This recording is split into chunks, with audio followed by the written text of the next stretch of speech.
లో రికార్డ్ చేసిన డాక్యుమెంటరీకి రాష్ట్రపతి స్పెషల్ అవార్డు ఇచ్చారు. డాక్యుమెంట్ ఫిక్షన్ లో ఉన్న ఈ ఫిల్మ్ని కల్కట్టా న్యూస్ రిపోర్టర్ అయిన జర్నలిస్ట్ అజిత్ థామసే షూట్ చేశారు.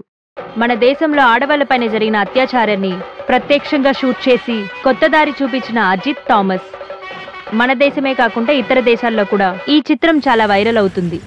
ఇతర దేశాల్లో కూడా ఈ చిత్రానికి చాలా బహుమతులు ఇచ్చారు.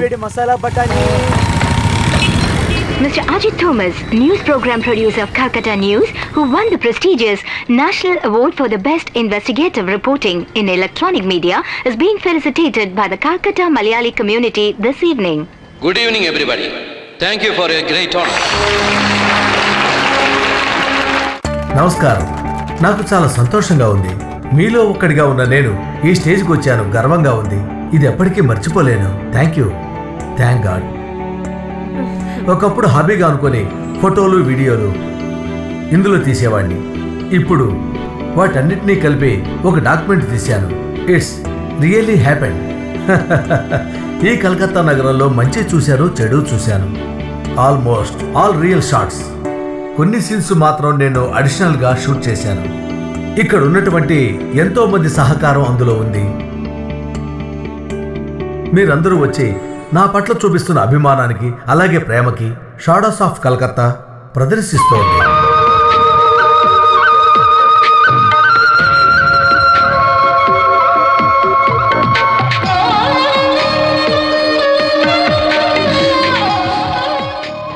నువ్వు పడ్డ కష్టాలన్నిటికీ నీకొక గౌరవం లభించింది కదా అమ్మా.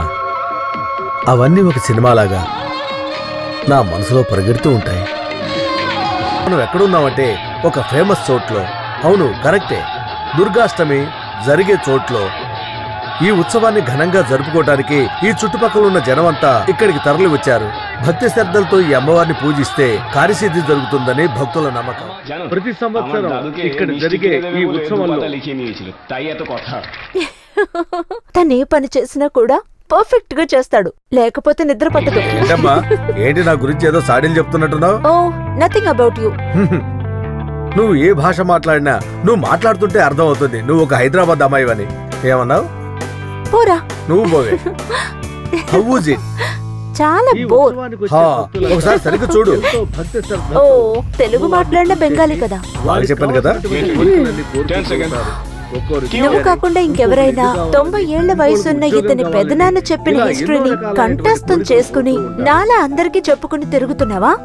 ఇలా చూడు, దుర్గా పూజ గురించి ఏ ఛానల్లోనూ ఇంత అద్భుతంగా చెప్పుంటారు తెలుసా? నీకు ఖచ్చితంగా దొరుకుతుంది. బాస్ చూసారంటే నిన్ను తిట్టి చంపేస్తారు. ₹1,00,000 ఖర్చు పెట్టిన స్పాన్సర్ పేరు నువ్వు ఎప్పుడైనా మెన్షన్ చేసావా? అదంతా కమర్షియల్ బ్రేక్ లో చూపించొచ్చులే. Was found in the deep waters of the Lake near Dhobi Ghat in the city today. The city police spokesperson informed the media persons that it's a case of suspected homicide. The spokesperson had no doubt about the brutality of the murder on account of the injuries to the body. The body was retrieved from the lake and shifted to the mortuary. The identity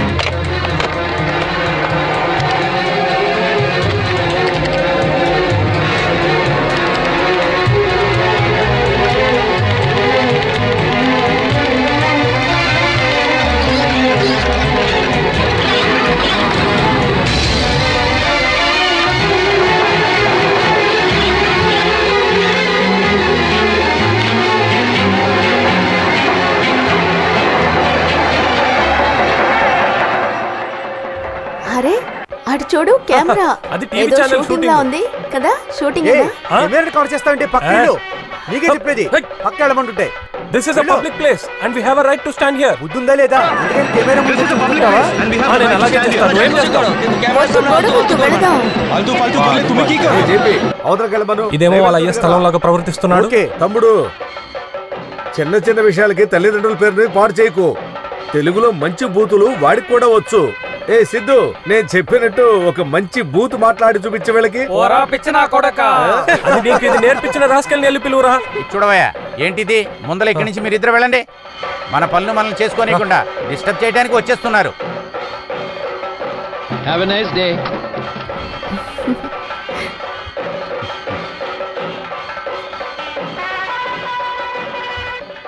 shooting లా ఉంది కదా. అవునా?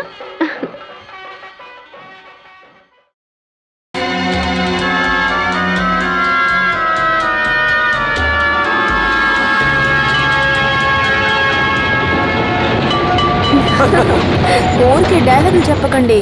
అని ఎవరన్నారు? అదిగో అటు చూడు, ఇక్కడ ఉన్న పెద్ద పాష్ హోటల్, హోటల్ గ్రాండ్ 5 స్టార్. అలా అంటే చాలా ఆడంబరమైన పెద్ద పెద్ద ధనవంతులందరూ వచ్చి ఉండే హోటల్ అది. వచ్చే వారం మనకు కూడా అక్కడే రూమ్ బుక్ చేశాను. హనీమూన్ కాటేజ్ బుక్ చేయడానికి ఎంత అయిందో తెలుసా? 30,000 రూపీస్, 30,000. అయ్యో, ఒక్కరోజుకా? లేదు, ఒక రోజు కాదు, సంవత్సరానికి. ఇంత అమాయకురాలుగా ఉన్నావేంటి? చార్ల్స్ రాజకుమార్ కూడా వచ్చి నివసించిన హోటల్ ఇది. ఒకరోజు కాకపోతే ఒకరోజు మనం కూడా ఒక చిన్న రాజకుమారుడు రాజకుమారి అవ్వాలి కదా. కానీ అంత డబ్బు మన దగ్గర ఉందా? అసలు నువ్వు ఏమనుకుంటున్నావు నా గురించి? మా బాస్ మన గురించి ఏర్పాటు చేసిన హనీమూన్ గిఫ్ట్ ఇది. A beautiful palatial room. ఆయనకి కొన్ని అడ్జస్ట్మెంట్స్ వల్ల దొరుకుతాయి. ఇలా వేస్ట్ చేసే డబ్బు ఊరికి పంపిస్తే వాళ్ళు ఎంత సంతోషిస్తారు కదా. అర్థం చాలేదా? తర్వాత చాట్లాడుచుందాము. ఏమంటున్నారు? ఈ కాకాకి కూకులు నాకేం అర్థం కాలేదు. అటువైపు చూడు. ఏంటండి ఇది? తెలుగువాడు. బెంగాలీయా? తెలుగువాడు. అదిగో అక్కడ. అదే మన ఊళ్ళో ఇప్పుడు మామిడికాయల సీజన్ వచ్చిందని చెప్తున్నాడు. పద, మనం దిగాల్సిన స్టాప్ వచ్చింది. వేరే వాళ్ళ మాటలు వింటే గానీ కొందరికి నిద్ర రాదు. ఎక్కడి నుంచి వచ్చేస్తున్నారో తెలియట్లేదు.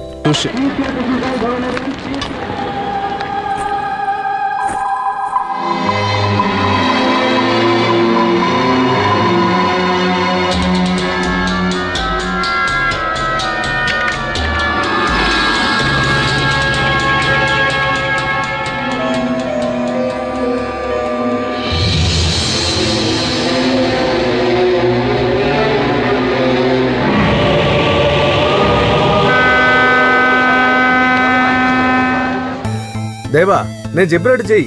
ఆ వీడియోని వెంటనే టెలికాస్ట్ చేసేయి. ఆ అమ్మాయిని ఎవరైనా గుర్తుపడతారేమో చూద్దాం. అదంతా ప్రాబ్లమే కాదు. Yeah, okay. బాబు అజిత్, కొంచెం ఆగు బాబు, నేను కూడా అక్కడికే వస్తున్నా. వచ్చి సంచి పట్టుకుంటావా? దేవా, ఒక్క నిమిషం. ఇదేంటి అంకుల్, సంతలో ఉన్నవన్నీ తీసుకొచ్చేసినట్టున్నారు? కొంతమంది అంతే, ఇంటికే తీసుకొచ్చి మంచి వస్తువులు అమ్మారనుకో అది వాళ్ళకి నచ్చదు. ఈ హౌరా బ్రిడ్జిలో మట్టి పెట్టిపోయిన వస్తువులు కొనుక్కొని తింటమే నాకు, నా కొడుకులకి, పిల్లలకి ఇష్టం. తొందరగా అదే మీ సెక్రటరీ ఇది కొనుక్కొని తీసుకువెళ్లి వంటగదిలో పెడితే తను చాలా సంతోషిస్తుంది. అలాగా? అయితే నేను ఒకసారి ఆంటీని కలవాలి. మరి బయటకు వస్తే సరే, ఆంటీ మీద అన్ని చాడీలు చెప్తున్నారు. అయ్యో, నువ్వు నా పొట్ట కొట్టద్దు, అర్థమైందా? ఎవరు పొట్ట కొట్టాలని చూస్తున్నారు సెక్రటరీ గారు? జానా, అది నువ్వేనని చెప్పాలిగా. ఏమైంది సెక్రటరీ? ఈ మధ్య మీ ఇంటికి పెద్ద పెద్ద విఐపీలు విందుకు రాలేదా ఏంటి? మనం ఎక్కడో విందుకెళ్ళినట్టు ఇప్పుడంతా రాజకీయ ఆఫీసులకి ఈ మధ్య వెళ్ళలేకపోతున్నాం కదా. హలో సునీత, నేను ఆల్రెడీ యువన్తో చెప్పేశాను. నెక్స్ట్ న్యూస్ అవర్ లో ఆ 2 ఫోటోలతో పాటు అమ్మాయి ఫోటో కూడా పెట్టమని. ఎవరైనా ఆ అమ్మాయిని గుర్తుపడితే ఇన్ఫార్మ్ చేస్తారు కదా. యా, లేకపోతే ఇంకో బాడీ ఇంకెక్కడైనా తేలుతుందేమో. ఎవర్రాది? ఎవర్రా? ఎవరు చచ్చిపోయారంట? ఎవరో ఏంటో వివరాలు తెలియలేదు, కానీ తెలుగే. మన దోబిగాడు లేక్ సైడ్ లోనే ఆ శవం దొరికింది. మర్డర్ ఏంటుంది. అతను తెలుగోడని నువ్వెలా చెప్పగలుగుతున్నావు? మొన్న 2 సార్లు నేనే చూశాను. తెలుగు బాగానే మాట్లాడుతున్నాడు. తెలుగోడైనా గట్టోడే, మీకు మంచి పని దొరికింది. నేను చూసినప్పుడల్లా అతనితో ఒక అమ్మాయి ఉంది. అలాంటప్పుడు మరో శవం ఎక్కడ తేలుతుందో.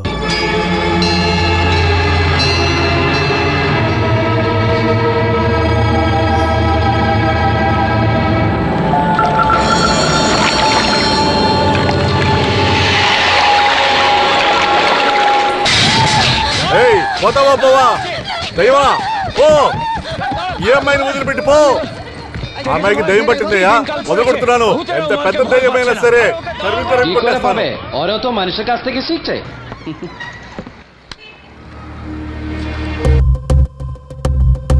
క్లవర్ కొట్టాలని ఎవరో ఏదో చేసినట్టున్నారే.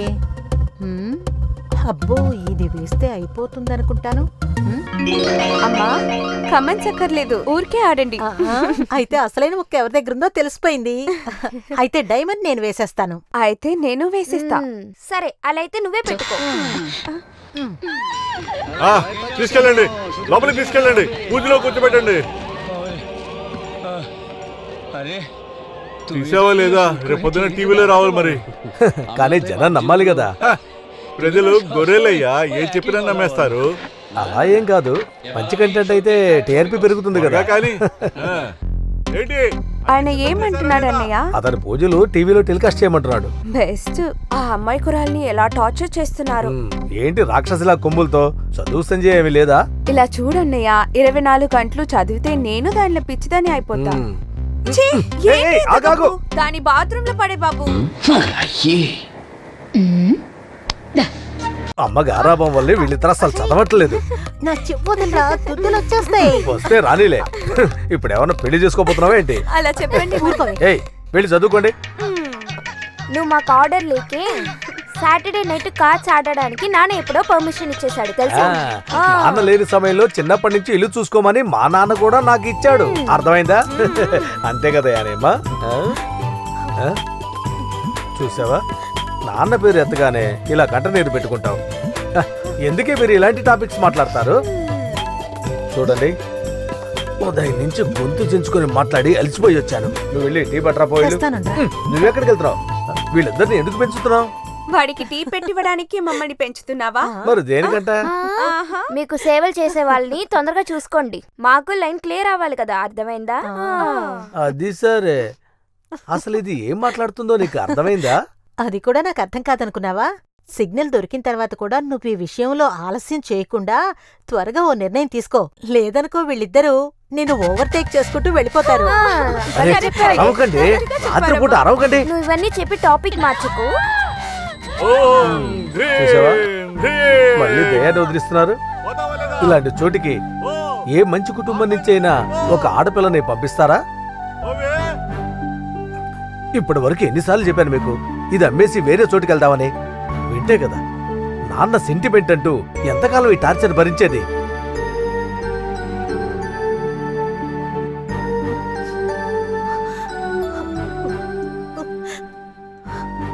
ఎందుకనే ఇవన్నీ మాట్లాడి అమ్మని బాధ పెట్టావు?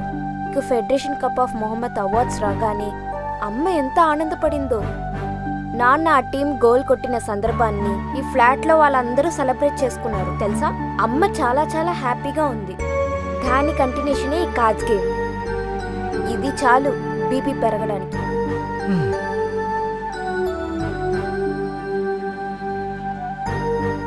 సారీ అని చెప్తున్నాగా.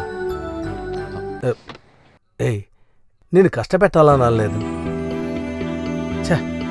నేను అనవసరంగా నోరు జారాను. నేను సారీ అని చెప్తున్నా కదా. నాకు తెలుసు నీకు ఇంటితో ముడిపడిన జ్ఞాపకాల గురించి. మీరు మీ నాన్నగారు మీ జీవితం ఇక్కడ స్టార్ట్ చేశారని, ఎన్నో జ్ఞాపకాలు మీ మనసులో ఉన్నాయని. కానీ ఈ దెయ్యాలు భూతాలు వదిలించటమే నాకు చాలా తలకానిపిగా ఉంది. అదే నేను కొన్ని సమయాల్లో అనుకుంటుంటాను ఈ అట్మాస్ఫియర్ నుంచి వెళ్ళిపోవాలని. ఆడపిల్లలిద్దరూ బాగా ఎదిగిపోతున్నారు కదా. మీ నాన్న మనకి సంపాదించి పెట్టింది ఒకటే. అమ్మా చూడు, మా అమ్మని ఏమనాలి? ఒకసారి ఇలా రండి, మీతో ఒక విషయం చెప్పాలి. ఇక ఈ ఫ్లాట్ వదిలి మనం ఎక్కడికి వెళ్లేది లేదు. చాలామా? అయ్యో కరెంట్